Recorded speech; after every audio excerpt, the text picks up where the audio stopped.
Hi everyone and welcome. Can you see me?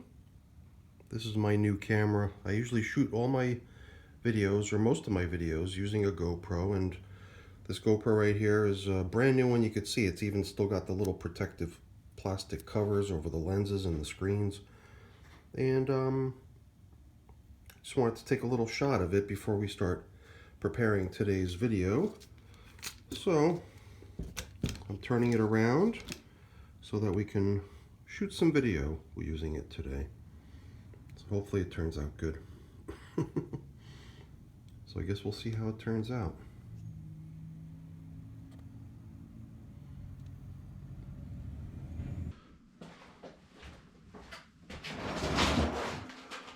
So the containers that I plan to work on today are my African night crawlers. Gonna have to get used to shooting with this new camera. I usually control the scene from my phone, but I figured I would try the highest resolution setting on this thing, which is actually 5K. So if we see anything interesting, then we could really zoom in and get a lot of detail. That's what I'm curious to try. But basically when we came into these bins last time, there was a fair bit of remaining food left, and that was 10 days ago. And we fed anyway. So number one, I'm curious if we're even going to need to feed today. Because if we end up finding that there's still residual food from the previous feeding or feedings, we might just skip. But there was also this concept of me putting my African nightcrawler containers on watch because of some concerns about maybe a little bit excess moisture in these containers. So see a couple of them hanging out here on the surface. They do seem like they're not digging the bright lights. Oh, I could see some. There, 2, 3. Huh, that's pretty cool. I'm spotting a couple worm cocoons here and there. Not sure if this one's visible, but there's one right here between the two worms. There's another one right here in front of my pinky. I saw a fairly dark colored one right here, smack in the middle. And I believe I spotted a couple others here and there. So that's always a promising sign when you start seeing worm cocoons in your worm bins. It generally means that your worms are, content, I guess, and breeding. I assume that that's what it means. Although some might say that, hey, when you see a lot of reproduction and mating activity, it might actually mean that the worms are in distress and they're preparing to maybe be wiped out, and they're just setting the stage for the next generation. Here's another one. Now that I look a little bit closer, I'm curious if the camera's going to be able to pick it up. I'm seeing the springtail activity, which I believe was also another telltale sign of perhaps a little bit excess moisture in the bin. Springtails seem to thrive when there's a lot of moisture in the bin. It's something I generally don't see too much of in my bins, but we might actually be a little bit too damp if we're seeing a lot of springtail activity. So let me see if I can convince these little guys to get off the paper. Sometimes I'll just fold the paper in half so the worms are sheltered from the bright light, and then they're usually content just to be within the damp paper while we're doing our thing in here. Yeah, but I figured I'd just remove them briefly while we do our work in here. So oh, I'm getting dirty already. I'm going to put on a glove so we can continue without me feeling like I've got to be too careful. I was only gone for about a minute to put some gloves on, but I can see that most of the worms that were within view have since buried themselves into the material. So now 10 days have passed since I was last in here, and at that point I had told myself that I was going to kind of put my African nightcrawler bins on watch because I felt like there may have been a little bit more moisture in them than I thought was necessary. And at that time, even though there was a lot of leftover food, in each of these 2 bins that we're going to tend to today, I added more food anyway. So not knowing whether or not they're going to really even need food today, I came down here without any food to give them. I figured if I need to bring some down, then I can, but I didn't want to bring any down here, only to find that I don't even need it in the end. So, I'm seeing some more cocoons here, and I'm wondering if I just knocked them off the paper, and now I'm seeing them. I do see a number of them. There's one over there. I thought I saw another one over here too. There's one right here on top of the leaf. It's very possible that these are the same ones we saw a moment ago. So I guess one possible outcome of today's check-in could be that we simply leave it be. We could just find that there's still leftover food from the last time we were in here 10 days ago. So maybe we skip feeding, or just let it go a little while longer until it seems like more food is needed. Although, surprisingly enough, I don't see any in here. I had this kind of funny feeling that we would find a bunch of leftover food. So far all I'm seeing is some of the paper that was laid in here as bedding right beneath the food. These were the remnants of some little food bundles that I had made a couple of feedings ago. And the last feeding, 10 days ago was simply food thrown in on top of the leftovers and on top of the paper. The only thing I'm seeing so far, as leftovers go, which is perfectly normal, is the stem of a banana peel, which usually takes a little bit longer than other things. It does pretty closely resemble a piece of wood.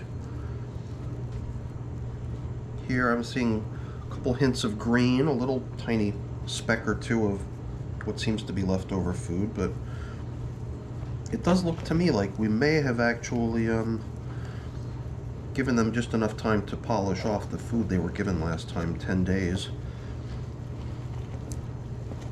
And that might have been just the right thing to do. I came in here a couple days ago after a week had passed to replenish the food that the European night crawlers were getting. And it did seem like the European night crawlers were due for another feeding, but I had this funny feeling that in here that we would probably find just a whole bunch of leftovers if we checked in. So this is another banana peel stem. But if that's all we're finding in here, then that probably is an indication that we could probably give these guys a little bit more food. This is a pepper that came out of my garden. Sometimes I throw things into the bin that, as far as I know, are not completely vermicomposting friendly items. Citrus. I think people sometimes refer to stuff like peppers and tomatoes, things that are in that nightshade family of foods, as being maybe kind of worm unfriendly food items. But I do have a belief that worms will eventually make their way through even the most unfriendly bits of food, even the citrus, even the whatever. Another banana peel stem. But if that's all we're finding in here, then it is pretty realistic to think that we can replenish their food at this point. Just a few banana peel stems and nothing else. A little bit of leftover bedding. So I think I'm actually gonna head on upstairs to the freezer and grab some food to bring down here for these little guys, and we'll give them a little bit more. And all this reclaimed paper here, this will serve as good bedding to put down beneath the food. The moisture levels, though, I do think are a little bit higher than I would want them to be. And we toyed with the idea last week of maybe leaving off the plastic coverings to allow for a little ventilation and evaporation. And I believe that that's probably a good idea to follow through with at this point. So let's add some food, and then when we cover up, we're going to skip putting the plastic on. Here's a little peach pit or something like that. And then this bin will be ready to go. So let me pause the camera for a few minutes. I'll shoot upstairs, grab some stuff that we could throw in here. And I guess I'm also going to just predict that the other ANC bin, which was also fed 10 days ago at this point, will also need a little bit. So let's head on up there now, grab some food, and then we can feed these bins, even though I didn't really think we would have to today. So many springtails, especially here. When you grab a whole fresh pile of really damp stuff, you could see them in great numbers. I think by allowing the bin to dry off a little bit too, we're going to probably, well, at least hopefully, reduce the number of springtails in here. Another banana stem, popular item. And more cocoons. I'm spotting a whole bunch of them now. All right, I will return. Hitting the pause. So I had a couple old leaf collection bags outside that kind of got soaked and the bottom fell out. But I shredded them up, so it's a bunch of basically shopping bag, brown shopping bag paper, shredded up. And the food that's going to go with that is this collection of stems from beets and perhaps another no-no-ish kind of food item, onion, but basically the leaves of onions. Stuff is pretty frozen, so I'm able to tear it up, break it up pretty easily. So my thought with the paper is that it might help sop up a certain amount of the moisture. But I'm not going to go overboard because I've also got all of this remnant paper from previous feedings that we can put in here. All great bedding material. Some of these banana peel stems going back down into the feeding area too that we located along the way. I'm getting kind of tall here. Just want to make sure I've sufficiently buried the food so it's not sticking out the top. So if I'm taking the plastic covering off the top and leaving maybe only a paper covering over this container, I don't want to leave any sort of food items out that might attract the attention of any pests. Although I would think stuff like this wouldn't really attract too much attention. I'm sure if it was like some sort of really savory, sweet fruits and stuff like that, then, you know, insects might want to get all over that, but we might be all right if this stuff sort of sticks out the top. So I guess we didn't really expect that we'd be needing to feed here, but we did. But the watch item from last week, or from the past couple weeks actually, the moisture situation is one that I'm going to attempt to remedy at this point by excluding the plastic covering this go around and giving this bin a little bit of a chance to air out. Even down here on the edges, away from where the feedings have been getting added, the moisture level's pretty rich. Probably a little more than it needs to be, so I think this bin will definitely benefit from having a chance to air out a bit. So let's scoop in a little material from this forage too to see how things look. Here we're seeing a good number of worms for whatever reason. I wonder if maybe I had shoved some older food from previous feedings out in that direction, and maybe that's why they're congregating over on this far edge. Sometimes I also wonder if it might have something to do with the fact that this edge on this side is the one that's kind of facing into the room, and this is the one that's up against the wall, where maybe there's a little bit of cool air coming in from outside since it was a very chilly night last night. So maybe they're actually getting repelled by the cold and moving this way because it's a little warmer. That might be a possible reason as well. Sometimes it's hard to know exactly what's causing certain worm behaviors, but I like to theorize a little bit here and there to try to try to understand what their behavior is, and if it seems like some behaviors are trying to tell me something, then I also want to be able to tune into that if possible. So I like the way things are looking in here. I didn't really think we'd have to feed them, but it's fine. If they need food, they're going to get food. They even got a little bit of bedding this go around too. Plastic covering is staying off, but this paper is going to go back on, and I believe it was folded in half. Is it a double layer? I can't tell. It might not be. It might just be a single layer of paper, which really wouldn't be adequate to cover up the entire container. Yeah, I believe it is a single layer. So why don't I find another something that we can cover up with that's going to go across the entire top of the surface here. Alright, so what I actually came up with here is 2 sheets of paper. We'll go with that. How about if we put the colorful side up? And no plastics this time. No plastic coverings, just paper. I got a feeling that that's going to help a lot with allowing this bin to ventilate a little bit, evaporate, and get rid of some of its excess moisture. All right, let's go check in on the other African nightcrawler container that I've got. Oh, hold on one more second here. I guess the question is, do I go with the cardboard covering, or is that still going to also hold in too much moisture? I think I'm going to leave it off. We'll get rid of the cardboard, we'll get rid of the plastic, and that should definitely allow for a lot of moisture loss, which will in this case be intentional. All right, so let's move on. We'll get the other one out here and continue.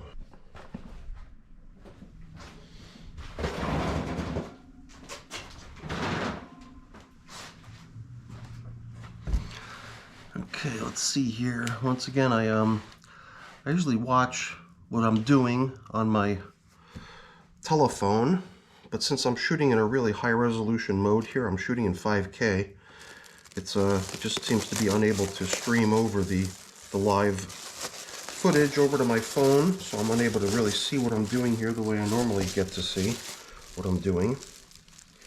I don't see any hitchhikers on this piece of paper here, which is good. And here we have another piece of paper under the plastic, which just by being under the plastic gets a lot of moisture on it, from the moisture that I guess would normally just evaporate into the air and getting captured by the plastic ends up, oops, dropping right down into the bin again and falling onto that paper right below it, making for a really, really cozy spot for the worms to be. But I believe that this sheet of paper at this point is maybe going to be best used as just bedding under our feeding this time, assuming that we need to give it a feeding. So here too, I just want to go into it with an open mind, and if in the end we just find that there's still plenty of leftovers in here, we'll skip giving it a feeding. But who knows? Maybe we'll find some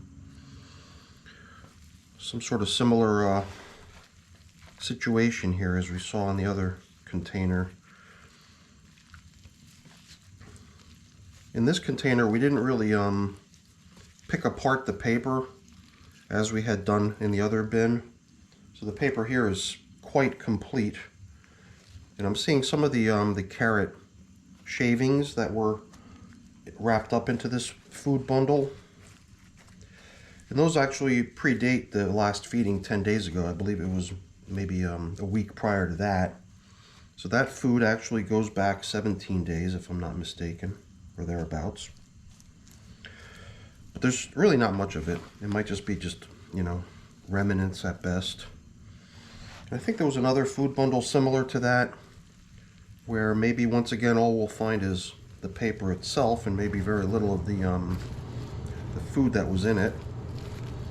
Although here I am seeing bits and pieces of that food. I don't know what it is about this food. Maybe it's just not as popular as the other one, or maybe it's got something to do with the fact that it is all bundled up inside the paper. So maybe the time has come to better expose this food to the worm traffic in the bin and not bundle it up so much. Here too, I'm questioning whether I need to keep covering up with plastic, because here too I feel like I'm seeing a lot of moisture, but I'm not seeing that outbreak of springtails like in that VermiBag tote that we just fed. Here in this plastic container, I do feel like there's a good amount of moisture, but maybe not so much that we need to deal with it you know, by dealing with it, I mean try to change it. I think it's probably okay to leave it nice and damp, because the worms love that.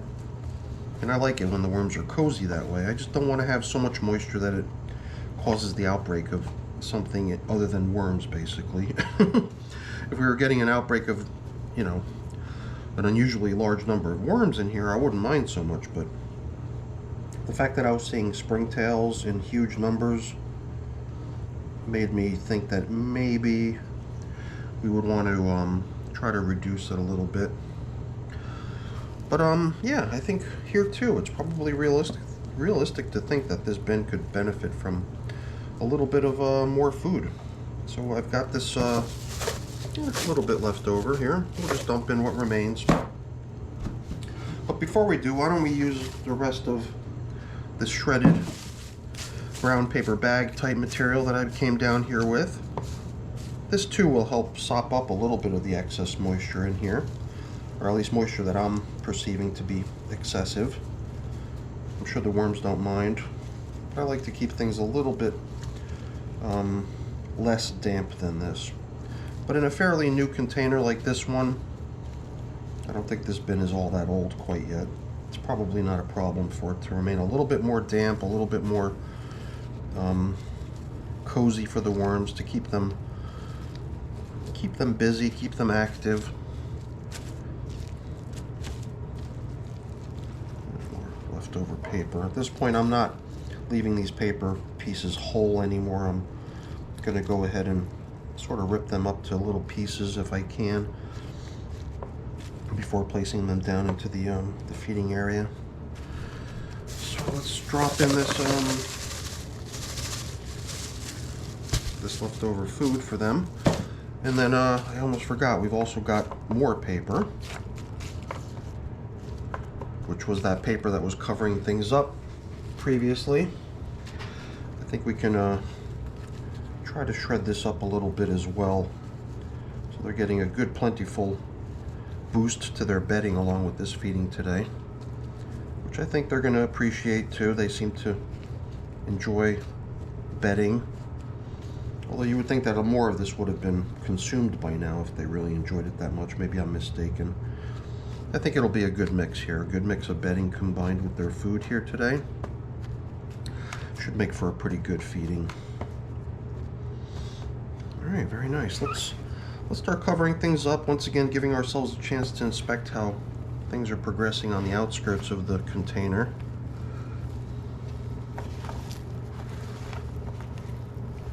Here's like an old mango shell or mango seed, the shell of a mango seed. I believe this is the actual seed. And we'll keep them together, but I'm going to put them down where the feeding's occurring over here. I'm going to try to fluff things up a little here too while I'm at it, because that can only help in terms of, you know, aerating the material a little bit. It might help it dry off a little as well, which is kind of what I'm going after at this point. I'm just questioning whether I want to skip the plastic here too. You know, I'm not seeing, maybe I just need to look more closely. I definitely see springtails for sure, but I just don't feel like they're kind of at that outbreak level like we saw in the other system. So maybe we just let the plastic situation here continue. Let me not make that decision until we've inspected this material on this side as well. The moisture seems nice, you know, the worms are probably going to continue enjoying it if I leave it be for now. Yeah, why don't we just continue with the plastic on this one, and we'll just skip it on the VermiBag Tote. Here in this plastic container, we'll continue on with the plastic coverings, but to replace that piece of paper that got shredded, I think I'm going to put on a new fresh piece. Okay, so now here we'll go double layer. Here's just a small size newspaper. I guess if it was the full size, this is where it would fold open into the entire full size newspaper, but this is kind of like a little mini size newspaper. It's a foreign language newspaper like we saw in other videos of mine earlier this week. So I've got this Hungarian newspaper that I'm trying to make use of here in my composting work. And that too, I think, is going to help suck up some of the moisture that's in the bin too, so that'll only help as well.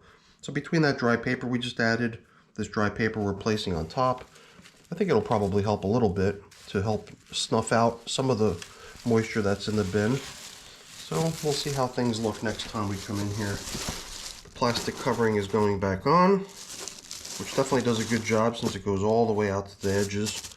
Doesn't allow for a whole lot of ventilation, that's for sure. So we'll see how things go. Oh man, I'm filthy.